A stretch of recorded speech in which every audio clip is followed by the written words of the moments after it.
सारेगामा कारवां mini भक्ति। जय श्री कृष्ण। नमस्कार दोस्तों।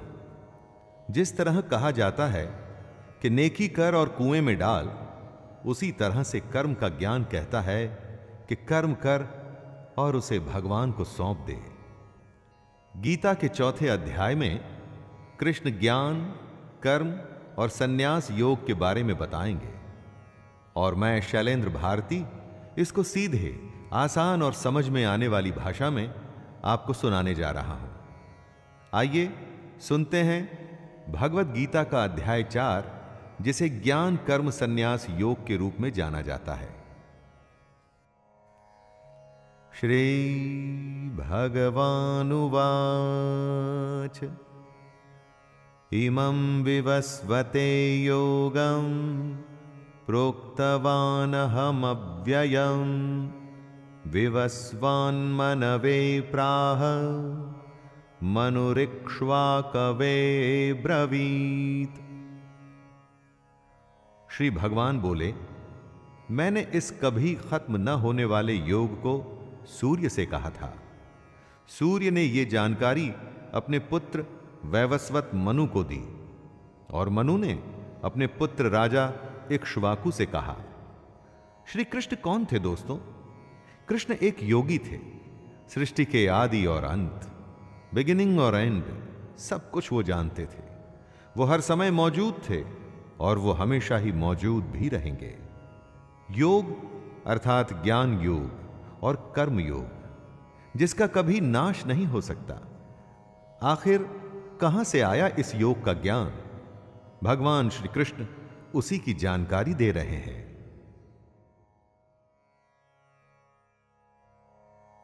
एवं परंपरा प्राप्तं इमं राजर्षयो विदुः सकाले नेह महता योगो नष्टः परंतप।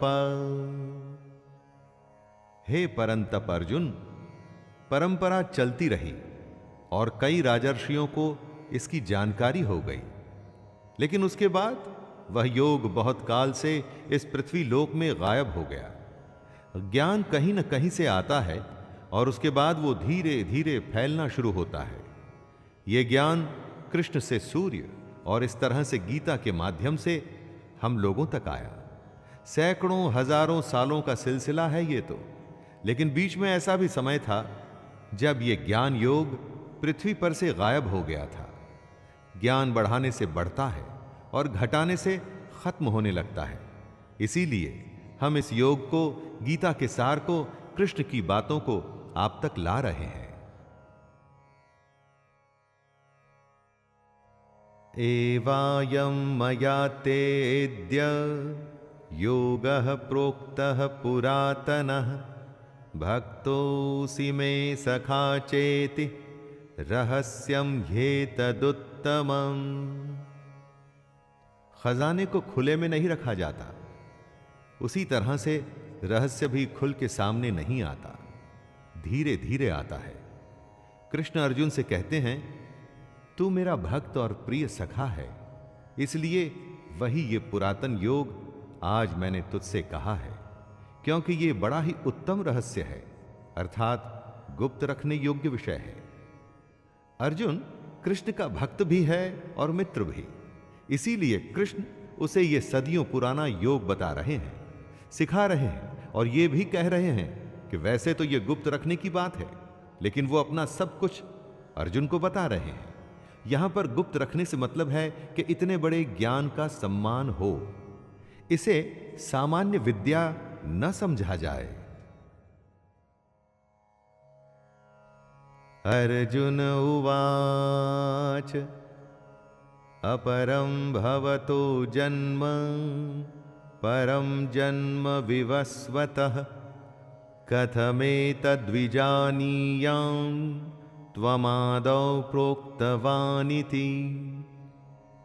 अर्जुन एकदम हमारे जैसा ही मानव है, ह्यूमन। हमारे जैसे ही सवाल उसके मन में भी आते हैं। किसी भी बात को जादू की तरह मान लें कि सूर्य का जन्म तो असंख्य सालों पहले हुआ और कृष्ण यहां सामने खड़े हैं, तो कब यह योग सूर्य को बताया गया और कैसे? यही सवाल वो कृष्ण से कर रहे हैं। आपका जन्म तो अर्वाचीन अभी हाल का है और सूर्य का जन्म बहुत पुराना अर्थात कल्प के आदि में ही हो चुका था। तब मैं इस बात को कैसे समझूं कि आप ही ने कल्प के आदि में सूर्य से योग कहा था? यहां पर अर्जुन कृष्ण पर शक नहीं कर रहा, वो समझना चाहता है कि जो भी हुआ वो कैसे हुआ।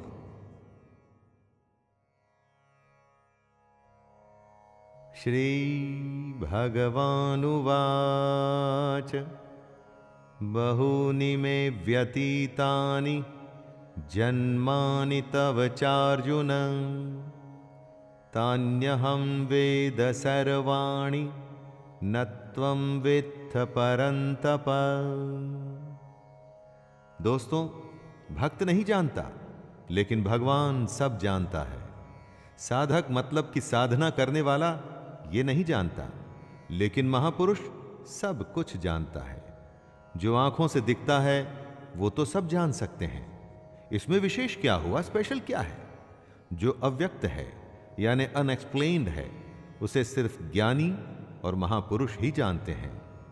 श्री भगवान बोले, हे परंतप अर्जुन, मेरे और तेरे बहुत से जन्म हो चुके हैं, उन सबको तू नहीं जानता, किंतु मैं जानता हूं।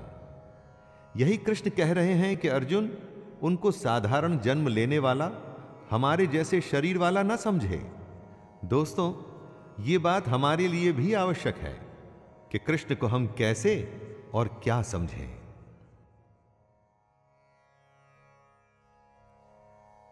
अजोऽपि सन्नव्ययात्मा भूतानामीश्वरोऽपि सन् प्रकृतिं स्वामधिष्ठाय संभवाम्यात्मयायया।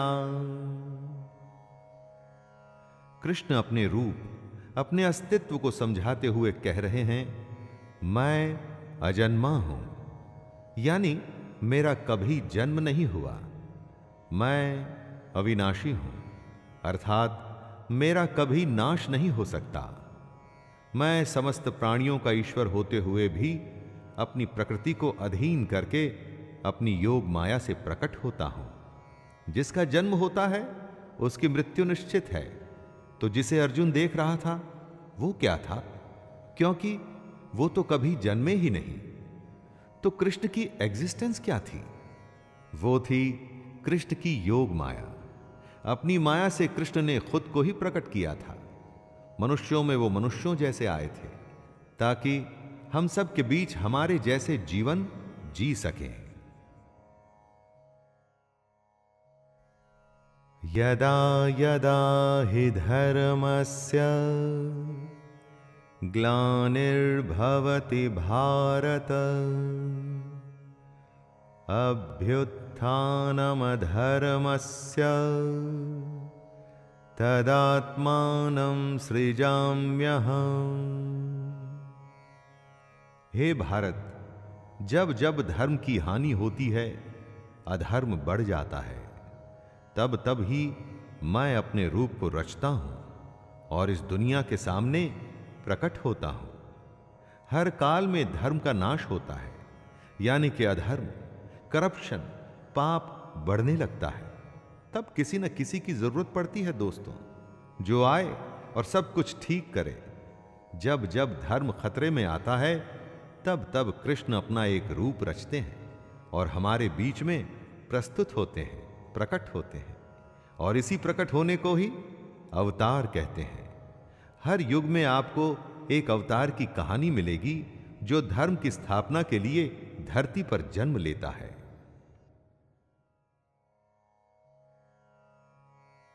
परित्राणाय साधूनां विनाशाय च दुष्कृतां धर्म संस्थापनार्थाय संभवामि युगे युगे। धर्म को फिर से स्थापित करने के लिए हर युग में कृष्ण अवतार लेते हैं, लेकिन क्या है यह धर्म की स्थापना?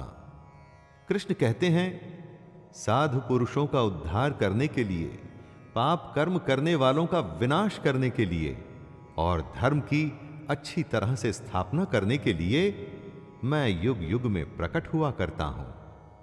साधु का उद्धार यानी भला और पापियों को खत्म करना ही धर्म की रक्षा करना है। आपको लगता होगा दोस्तों कि आज की इस दुनिया में बिना बेईमानी के जीना संभव ही नहीं, क्योंकि हर कोई तो पाप करने पर उतारू है। सच्चाई की राह छोड़ के गलत काम करना ही अधर्म है और कृष्ण अधर्म को खत्म करते हैं।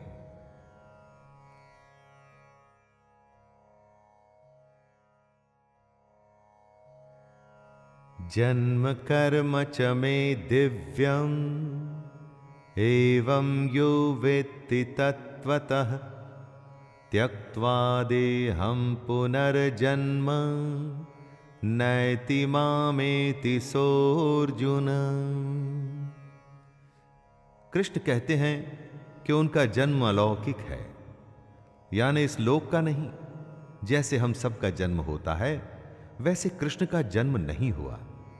जो ये बात समझ लेता है वो शरीर को त्याग कर फिर जन्म को प्राप्त नहीं होता, बल्कि वो सीधे कृष्ण को ही प्राप्त होता है। मनुष्य के जन्म का एक तरीका है, हम वो ही समझ सकते हैं, लेकिन कृष्ण उनका जन्म दिव्य और अलौकिक होता है, डिवाइन और इस दुनिया से अलग। इसीलिए उनके अस्तित्व को आसानी से नहीं समझा जा सकता। लेकिन जो भी कोई इस बात को समझ जाता है वो भी जन्म और मृत्यु के चक्कर से निकल सीधा कृष्ण को ही प्राप्त होता है। ज्ञान की बात है तो आसानी से कैसे समझ में आएगी दोस्तों, और अगर समझ आ गई तो फिर किसी ज्ञान की जरूरत ही नहीं रहेगी।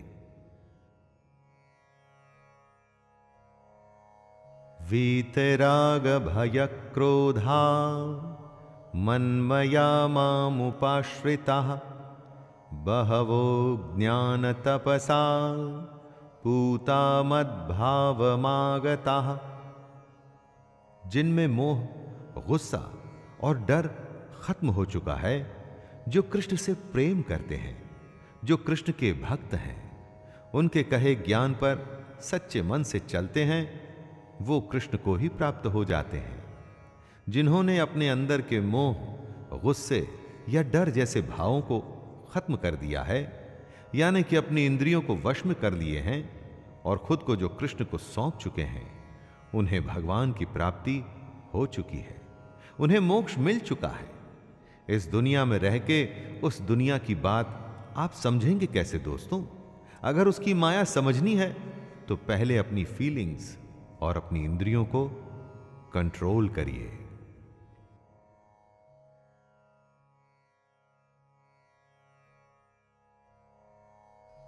ये यथा मां प्रपद्यन्ते तांस्तथैव भजाम्यहम् मम वर्तमानुवर्तन्ते मनुष्याः पार्थ सर्वशः।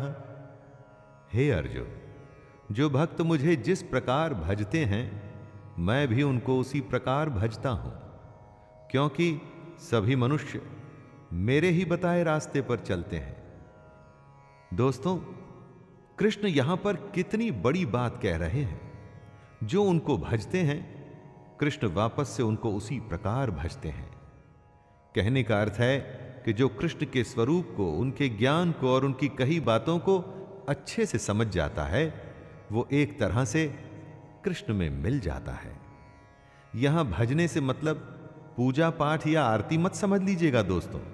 सच्चे अर्थों में भगवान को भजने का मतलब है उसकी कही बातों पे चलना।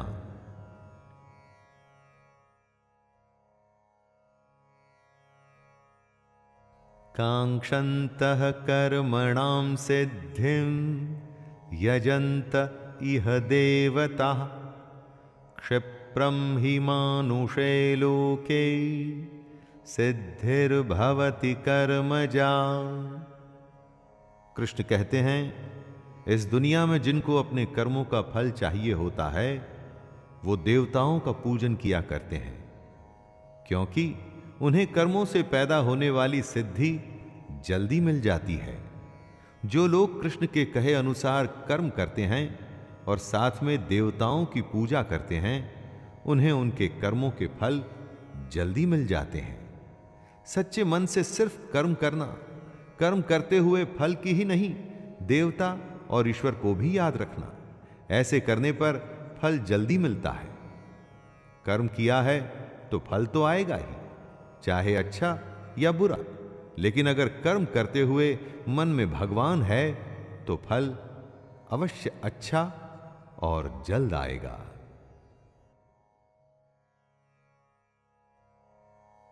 चातुर्वर्ण्यं मया सृष्टं गुणकर्म विभागशः तस्य कर्तारमपि मां विद्य कर्तारमव्ययम्।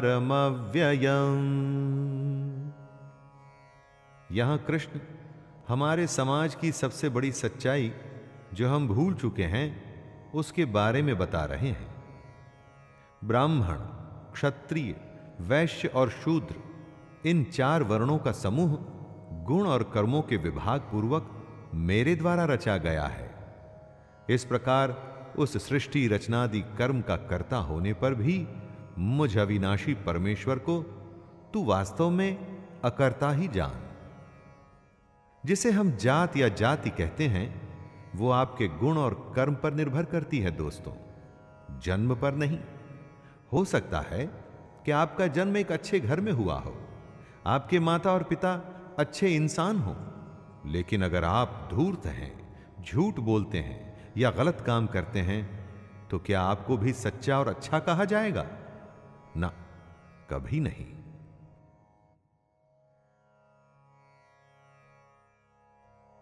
न मां कर्माणि लिम्पन्ति न मे कर्म फले स्पृहा इति मां योऽभिजानाति कर्मभिर्न सबध्यते।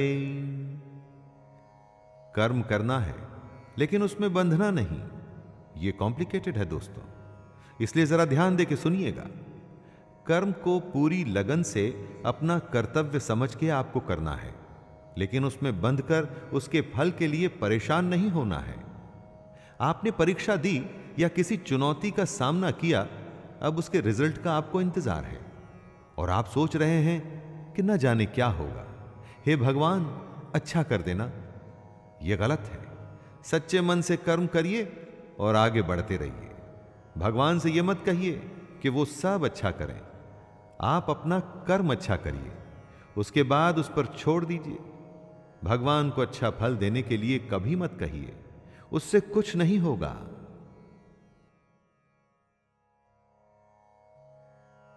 एवं ज्ञात्वा कृतं कर्म पूर्वैरपि मुमुक्षुभिः कुरु कर्मैव तस्मात् त्वं पूर्वैः पूर्वतरं कृतं। कृष्ण आगे अर्जुन को बताते हैं कि बीते समय में जिन लोगों को मोक्ष प्राप्त हुआ था, उन्होंने इसी तरीके का इस्तेमाल किया था। और इस समय में अगर अर्जुन तुझे भी मोक्ष की इच्छा है तो तुझे भी इसी तरीके से चलना पड़ेगा। कृष्ण पूर्वजों के तरीके को समझाते हुए अर्जुन से कह रहे हैं दोस्तों कि उससे पहले भी कितने ही लोग निष्काम कर्म को समझ ईश्वर को प्राप्त हुए थे। उसी तरह से अर्जुन को भी इस बने बनाए तरीके पे चल ईश्वर को पाना चाहिए। दुनिया कितनी भी बदल जाए, दुनिया के नियम नहीं बदलते। जैसे जन्म और मृत्यु अटल है, उसी तरह से मेहनत करने पर अच्छा फल मिलेगा, ये भी अटल है। किम कर्म किम कर्मेति कवयोप्यत्र मोहिताः तत्ते कर्म प्रवक्ष्यामि यज्ञ ज्ञात्वा मोक्षसे शुभात्। कंफ्यूजन की स्थिति को दूर करते हुए भगवान श्री कृष्ण कहते हैं, कर्म क्या है और अकर्म क्या है। इस प्रकार इसका निर्णय करने में बुद्धिमान पुरुष भी मोहित हो जाते हैं। इसलिए वह कर्म तत्व मैं तुझे भली भांति समझाकर कहूंगा, जिसे जानकर तू अशुभ से अर्थात कर्म बंधन से मुक्त हो जाएगा। आखिर कर्म होता क्या है? कुछ भी करने को क्या कर्म कहते हैं? हर समय हम इस शब्द का इस्तेमाल करते हैं, परंतु कृष्ण कर्म और अकर्म का भेद खोलेंगे और समझाएंगे कि कैसे इसको समझकर आप कर्म योग में लग सकते हैं और अपने जीवन में आगे बढ़ सकते हैं। कर्मणो ह्यपि बोद्धव्यम बोद्धव्यम च विकर्मणः अकर्मणश्च बोद्धव्यम गहना कर्मणो गतिः।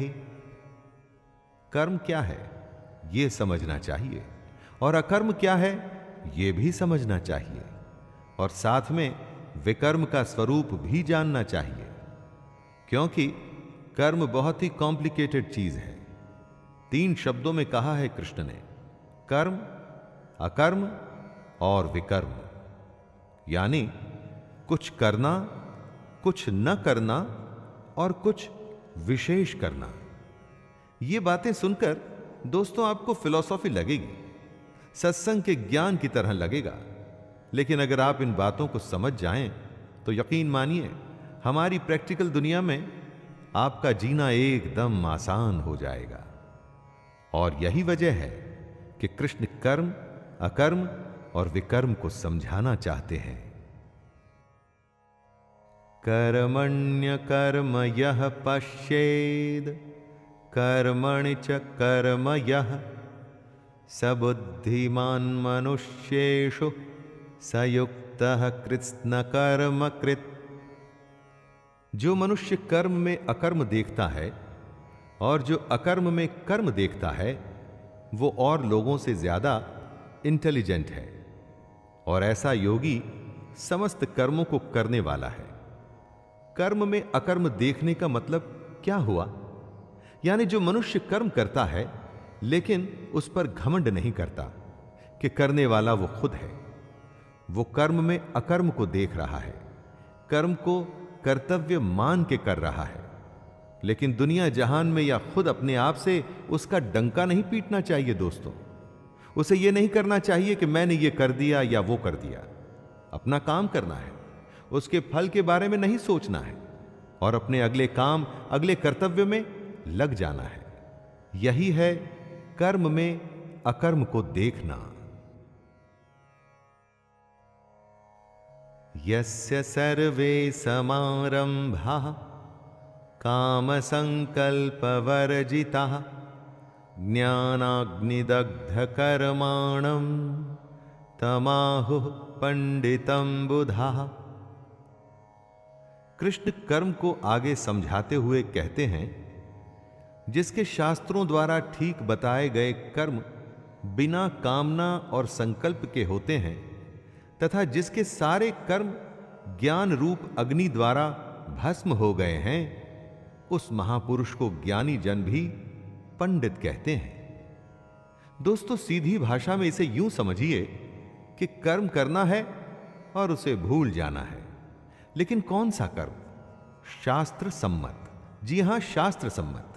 जिस कर्म को शास्त्र ठीक बताएं, शास्त्र कौन से कर्म को ठीक बताएंगे? जिसमें धर्म का पालन है, जिसमें आपके कर्तव्य, आपकी रिस्पॉन्सिबिलिटी पूरी होती है। किसी भी काम को अपने स्वार्थ के चलते आप अच्छा या बुरा कह सकते हैं, लेकिन सही कर्म वही है जो शास्त्र सम्मत है। त्यक्त्वा कर्म फलासंगम नित्य तृप्तो निराश्रयः कर्मण्यभिप्रवृत्तोऽपि नैव किंचित करोति सः। जो पुरुष अपने सारे कर्मों और उनके फल में आसक्ति को छोड़ करके इस दुनिया पर डिपेंडेंट नहीं और परमात्मा में नित्य तृप्त है, वह कर्मों को करता हुआ भी वास्तव में कुछ भी नहीं करता। जो इंसान काम करते हुए उसके फल के बारे में बिल्कुल नहीं सोचता, वो ही सबसे आगे जाता है। उसी की उन्नति होती है, इतनी उन्नति, इतनी प्रोग्रेस कि अगर वो चाहे तो भगवान को भी पा सकता है। कर्म करते हुए उसके फल, रिजल्ट में आसक्ति नहीं रखनी चाहिए। बस इतनी सी सीधी सी बात है दोस्तों। मत सोचिए कि आगे क्या होगा, बस अभी में रहिए और अपना काम करिए। निराशीर्यत चित्तात्मा त्यक्त सर्व परिग्रह शारीरम केवलम कर्म कुर्वन्नाप्नोति किल्बिषम्। इस श्लोक में श्री कृष्ण योगी की डेवलप्ड अवस्था के बारे में बता रहे हैं, जिसने अपना अंतःकरण यानी मन और इंद्रियों के साथ में शरीर को जीत लिया है, जिसने अपने मन और इंद्रियों को अपने काबू में कर लिया है। ऐसे पुरुष को आशा रहित पुरुष कहा जाता है। आपका मन, अंतःकरण आप में कल्पनाएं जगाता है, आशाएं जगाता है, तब आप उसके काबू में होते हैं। जो आपका मन कहता है आप वही करते हैं और आप अपनी आशाओं के वश में होते हैं। लेकिन जो अपने मन पर विजय पा लेता है, वो सिर्फ शरीर संबंधी कर्म करता है। वो कर्म करता है पर नहीं भी करता। यद्रच्छालाभ संतुष्टो द्वंद्वातीतो विमत्सरः समः सिद्धावसिद्धौ च कृत्वापि न निबध्यते।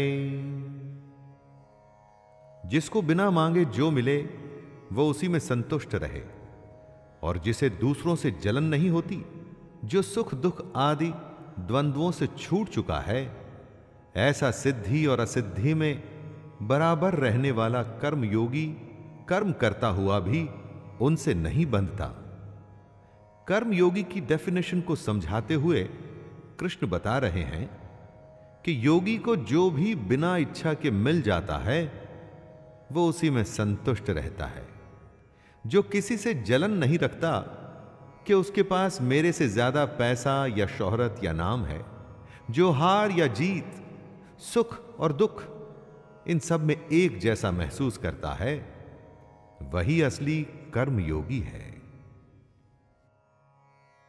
गत संगस्य मुक्तस्य ज्ञानावस्थित चेतसः यज्ञायाचरतः कर्म समग्रम प्रविलीयते। कर्मयोगी अपनी इच्छाओं पर विजय पा अपने लगाव को खत्म करता है। उसे अपनी देह पर भी घमंड नहीं रहता कि मैं इतना ताकतवर या सुंदर हूं। वो अपने मन में ममता या मोह को नहीं आने देता। ऐसे योगियों के मन में सिर्फ परमात्मा का ज्ञान होता है। उसी ज्ञान पे चलते हुए ये अपना कर्म यज्ञ की तरह करते हैं, और इतना कठोर नियंत्रण होने की वजह से ही ये लोग मोक्ष को समझ उसको प्राप्त करते हैं। ऐसा करना आसान नहीं होता दोस्तों, लेकिन ऐसा भी नहीं कि यह असंभव है। यही बात कृष्ण बता रहे हैं कि कई लोग इस अवस्था को प्राप्त हो चुके हैं, कर्म योगी बन चुके हैं।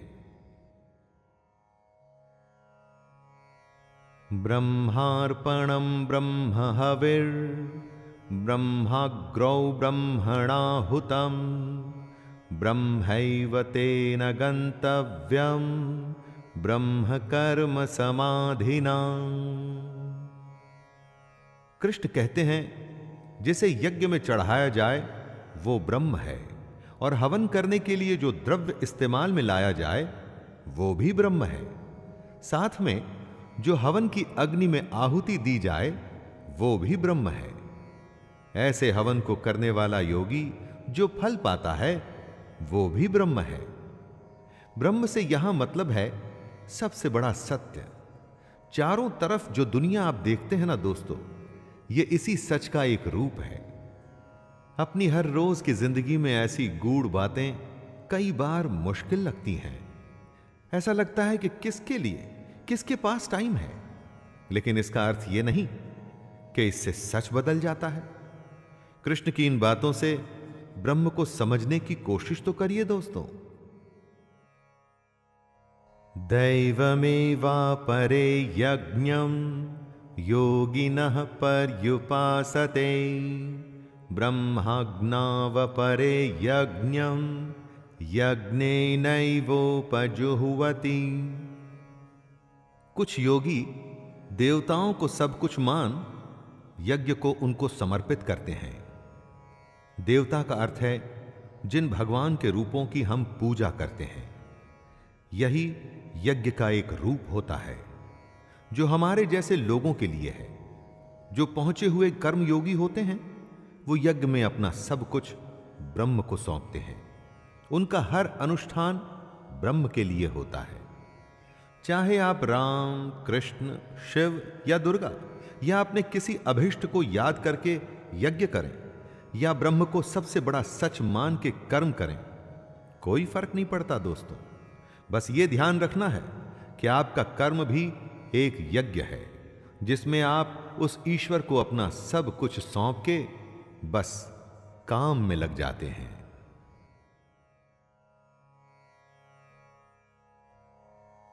श्रोत्रादीनिन्द्रियाण्यन्ये संयमाग्निषु जुह्वति शब्दादीन् विषयान्नन्य इंद्रियाग्निषु जुह्वति।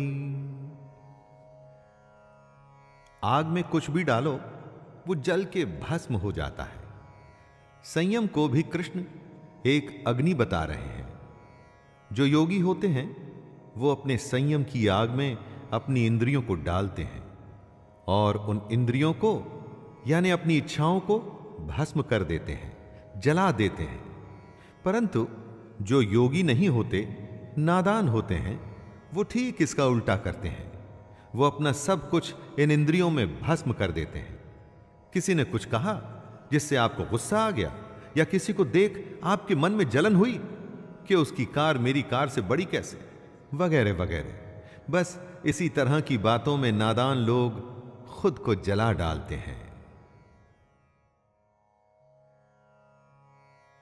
सर्वाणीन्द्रिय कर्माणि प्राणकर्माणि चापरे आत्मसंयम योगाग्नौ जुह्वति ज्ञानदीपिते।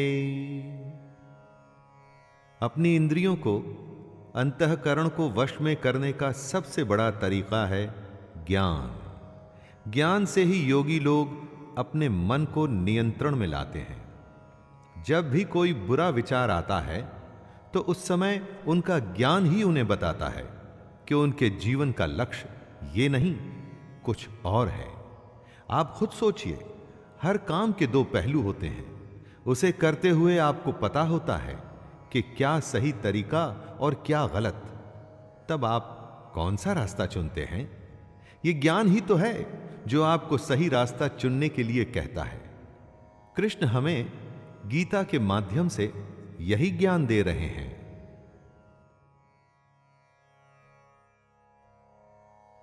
द्रव्य यज्ञास्तपो यज्ञा योग यज्ञास्तथा परे स्वाध्याय ज्ञान यज्ञाश्च यतयः संक्षिप्तव्रतः। हर किसी का युद्ध अलग है, इसलिए हर किसी का यज्ञ और हर किसी का कर्म भी यज्ञ है। यही बात कृष्ण इस श्लोक के द्वारा हमें बता रहे हैं। कई पुरुष द्रव्य संबंधी यज्ञ करने वाले होते हैं, कितने ही तपस्या रूप यज्ञ करते हैं, तथा दूसरे कितने ही योग रूप यज्ञ करते हैं।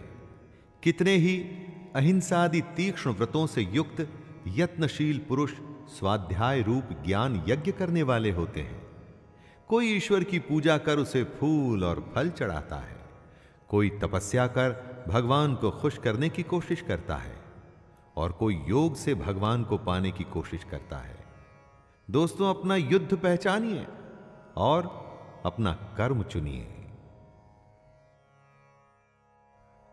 अपाने जुह्वति प्राणम प्राणे पानम तथा परे प्राणापान गति रुद्ध्वा प्राणायाम परायणः अपरे नियताहारः प्राणान् प्राणेषु जुह्वति सर्वेप्येते यज्ञविदो यज्ञक्षपितकल्मषः। इस श्लोक में कृष्ण प्राणायाम से जुड़े आयाम बता रहे हैं। जरा ध्यान दे के सुनिएगा दोस्तों। कितने ही योगी जन अपान वायु में प्राण वायु को हवन करते हैं, वैसे ही अन्य योगी जन प्राण वायु में अपान वायु को हवन करते हैं तथा अन्य कितने ही नियमित आहार करने वाले प्राणायाम परायण पुरुष प्राण और अपान की गति को रोककर प्राणों को प्राणों में ही हवन किया करते हैं। ये सभी साधक यज्ञों द्वारा पापों का नाश कर देने वाले और यज्ञों को जानने वाले हैं। प्राण का अर्थ है सांस अंदर खींचना, अपान का मतलब सांस को छोड़ना। कौन कितना पहुंचा हुआ योगी है उसकी अलग अलग अवस्था होती है। बहुत से योगी अपनी सांसों के आने जाने पर पूरा कंट्रोल रखते हैं, परंतु हम में से ज्यादातर ऐसा नहीं कर पाते। हमारी सांसें तो मजबूरी में चलती हैं, क्योंकि नहीं चली तो हम मर जाएंगे। लेकिन योगियों के साथ ऐसा नहीं होता। प्राणायाम से हम अपने पर संयम करने में सफल होते हैं और यही बात कृष्ण हमें बता रहे हैं। यज्ञशिष्टामृतभुजो यान्ति ब्रह्म सनातनम् नायं लोकोऽस्त्यय यज्ञस्य कुतोऽन्यः कुरु सत्तमा। यज्ञ की महिमा का बखान करते हुए कृष्ण कहते हैं, हे कुरुश्रेष्ठ अर्जुन, यज्ञ से बचे हुए अमृत का अनुभव करने वाले योगी जन सनातन पर ब्रह्म परमात्मा को प्राप्त होते हैं, और यज्ञ न करने वाले पुरुष के लिए तो ये मनुष्य लोक भी सुखदायक नहीं है। फिर परलोक कैसे सुखदायक हो सकता है?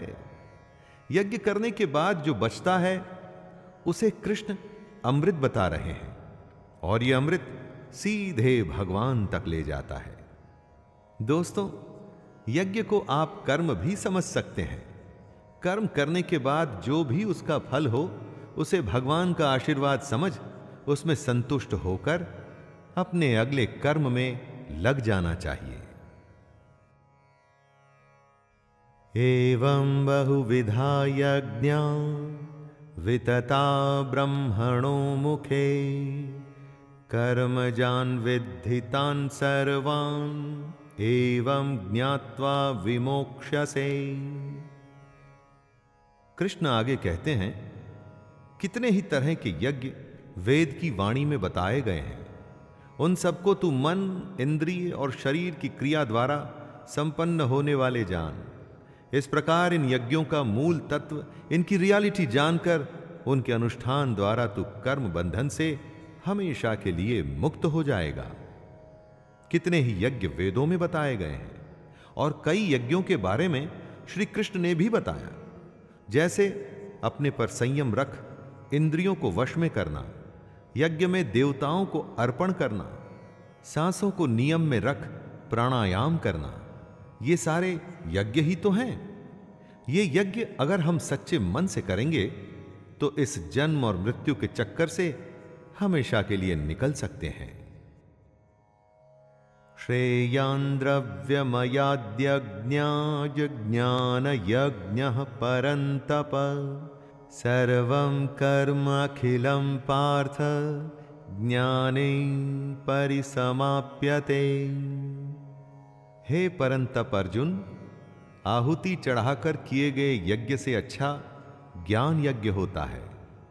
एक यज्ञ तो वो होता है जिसमें हवन में आप देवताओं का आवाहन कर उन्हें अलग अलग द्रव्य जैसे घी इत्यादि चढ़ाते हैं, और एक दूसरा यज्ञ होता है ज्ञान यज्ञ, जिसमें आप अपनी इंद्रियों को वश में करते हैं, अपनी सांसों को नियंत्रण में रखते हैं, अकर्म करते लेकिन उसके फल में इच्छा नहीं रखते।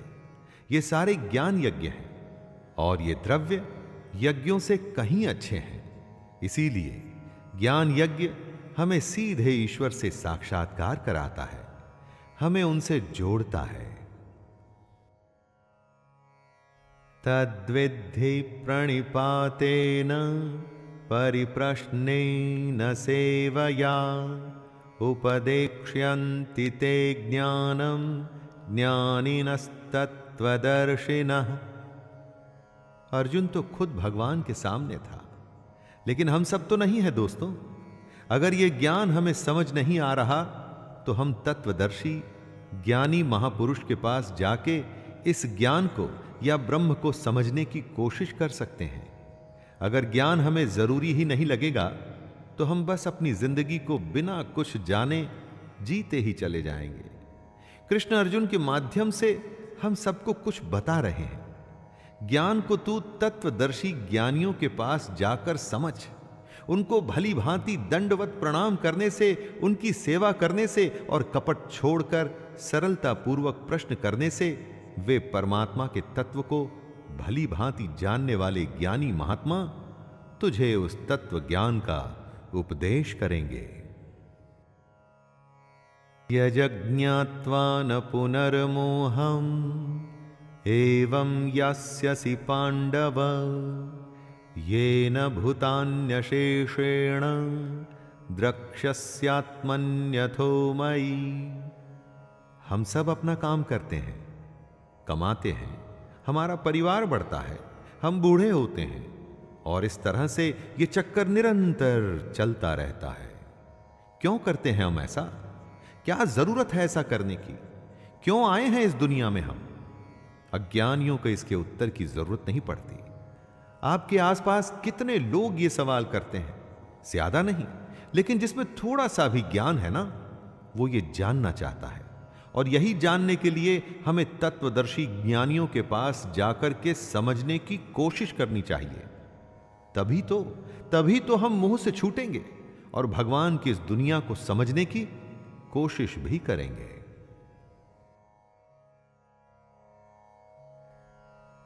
अपि चेदसि पापेभ्यः सर्वेभ्यः पापकृत्तमः सर्वं ज्ञाप्लवेनैव वृजिनं संतरिष्यसि।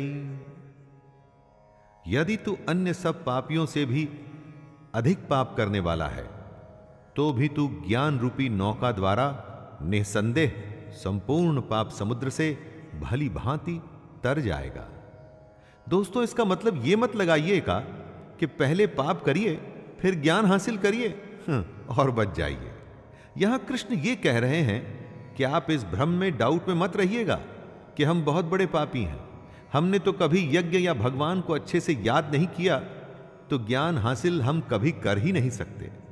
हर कोई कर सकता है। जिसमें इच्छा है ज्ञान को हासिल करने की, वो हर कोई कर सकता है। भगवान की असलियत जानने की, वो ज्ञान पे सवार होकर बाकियों से कहीं आगे भी निकल सकता है। तो देर किस बात की दोस्तों, आइए प्रारंभ करें। यथैधांसि समिद्धोऽग्निर्भस्मसात् कुरुतेऽर्जुन ज्ञानाग्निः सर्वकर्माणि भस्मसात् कुरुते तथा। हे अर्जुन, जैसे जलती हुई आग में ईंधन जलकर खत्म हो जाता है, वैसे ही ज्ञान रूप अग्नि हमारे सारे कर्मों को भस्ममय कर देती है। ईंधन को जब आप आग में डालते हैं तो ईंधन बचता नहीं, सब आग बन जाता है।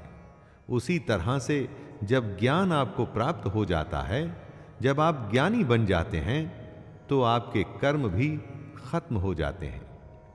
यहां पर दोस्तों, कर्मों के खत्म होने का मतलब यह नहीं है कि आप कर्म करना छोड़ देते हैं।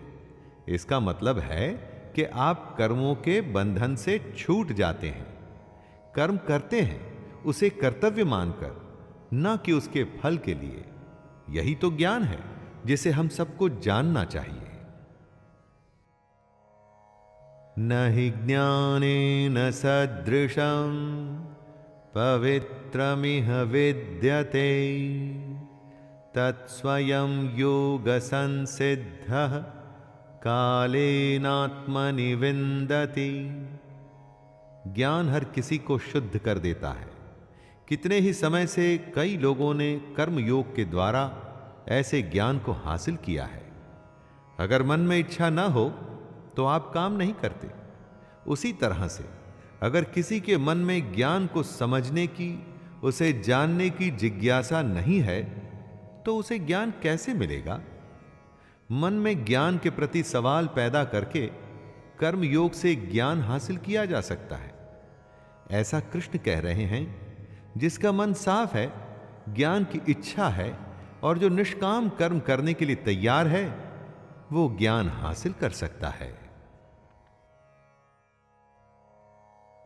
श्रद्धावान लभते ज्ञानम तत्परः संयतेन्द्रियः ज्ञानम लब्ध्वा परां शांतिं चिरेणाधिगच्छति।